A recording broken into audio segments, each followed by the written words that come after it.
పేరు డాక్టర్ సువర్చల, జీవా fertility centres లో scientific director ని. కొన్ని రోజుల క్రితం మనం టార్చ్ టెస్ట్ గురించి చెప్పుకున్నాం. టార్చ్ టెస్ట్ లో కవర్ అయ్యే జబ్బుల పేర్లు ఏంటి, వాటి ప్రభావం గర్భవతి మహిళను గర్భంలో పెరిగే శిశువు మీద ఏముంటుందో చూసుకుందాం. ఫస్ట్ టార్చ్ లో టాక్సోప్లాస్మోసిస్. ఇది ఎలాంటి జబ్బు అంటే ఒక పారాసైట్ ద్వారా అవుతుంది. అంటే టీ గోండై అనే ఒక పారాసైట్ నోటి ద్వారా బాడీలోకి వెళ్ళినప్పుడు ఈ జబ్బు అవుతుంది. ఈ పారాసైట్ క్యాట్ లిటర్ లో, క్యాట్ ఫీసీస్ అంటే ముఖ్యంగా పిల్లి ఉన్న ఏరియాస్ లో ఎక్కువ ఉండడం కామన్ అన్నమాట. లేదా మీట్ సరిగా ఉడకలేదు అనుకోండి, గుడ్డు పచ్చిగా ఉందనుకోండి, పచ్చి గుడ్డు మీరు తిన్నారనుకోండి, అది ఇన్ఫెక్టెడ్ ఉంటే కూడా ఈ ప్రాబ్లం అవ్వచ్చు. టాక్సోప్లాస్మోసిస్ గర్భంలో ఉన్న శిశువుకి ఎక్కువ సిమ్టమ్స్ చూపించకపోవచ్చు పుట్టిన ఫ్యూ ఇయర్స్, అంటే పుట్టిన తర్వాత వెంటనే సిమ్టమ్స్ చూపించకపోవచ్చు. కానీ కొన్నేళ్ల తర్వాత సిమ్టమ్స్ ఉంటే తప్పకుండా టార్చ్ వల్ల అయిందని మనం అనాలిసిస్ చేయొచ్చు. విజన్ లాస్ అంటే కనిపించకపోవడము, లేదా మెంటల్ రిటార్డేషన్ లేదా వినిపించకపోవడము అంటే డెఫ్నెస్,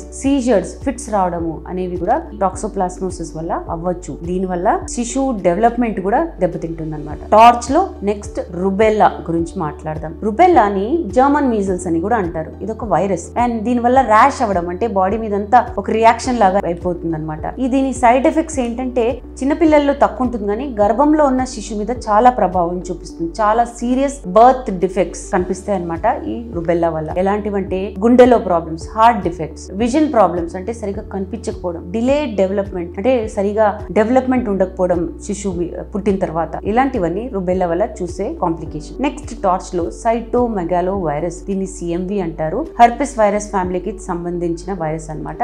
అండ్ ఇది అడల్ట్స్ లో అంటే పెద్ద వాళ్ళల్లో గొప్ప సిమ్టమ్స్ చూపించకపోవచ్చు, కానీ పిల్లల్లో అయినప్పుడు హియరింగ్ లాస్ అంటే వినిపించకపోవడము, ఫిట్స్ అవ్వడము, ఇంటెలెక్చువల్ డిసబిలిటీ అంటే పెరిగేటప్పుడు శిశువు గర్భంలో ఉన్న లేదా వెంటనే పుట్టిన తర్వాత కూడా ఈ ప్రాబ్లమ్స్ చూడడం జరుగుతుంది అనమాట.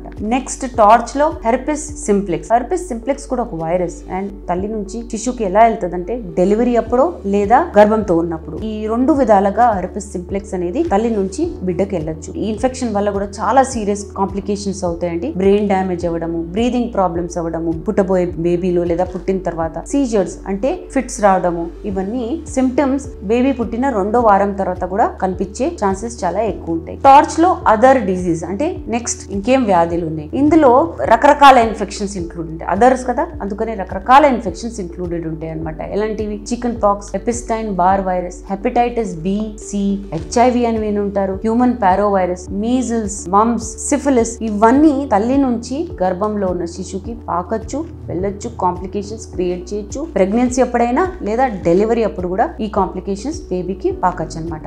కాబట్టి మీరు గనక ప్రెగ్నెన్సీ ప్లాన్ చేస్తున్నారంటే టార్చ్ టెస్ట్ చేయించుకోవడం చాలా మంచిది. సంతానం లేమి సమస్యతో బాధపడుతున్నారంటే తప్పకుండా టార్చ్ టెస్ట్ చేసుకుంటే బహుశా ఈ వ్యాధుల వల్ల మీకు ఈ సంతానలేమి సమస్య అవుతుంది. ట్రీట్మెంట్ తీసుకుంటే మీకు ఈ ప్రాబ్లం, ఈ సంతానలేమి సమస్య తొలగిపోయే అవకాశం కూడా చాలా ఎక్కువ ఉంటుంది. గర్భంతో ఉన్నారనుకోండి, అలాంటప్పుడు ఖచ్చితంగా టార్చ్ టెస్ట్ చేయించుకోండి. ఏదైనా కాంప్లికేషన్స్ ఉంటే మెడికేషన్స్ పెట్టి మీ గైనకాలజిస్ట్ డిసైడ్ చేస్తారు ట్రీట్మెంట్ ఏమి ఇవ్వాలో. దీని గురించి ఇంకా వివరాలు కావాలనుకుంటే తప్పకుండా జీవా ఫర్టిలిటీ సెంటర్స్ కి వచ్చేయండి. చాలా థ్యాంక్స్ అండి మా వీడియోస్ చూస్తున్నందుకు. మరిన్ని ఇలాంటి ఇంట్రెస్టింగ్ వీడియోస్ కోసం మా ఛానల్ ని తప్పకుండా సబ్స్క్రైబ్ చేయండి. Thank you.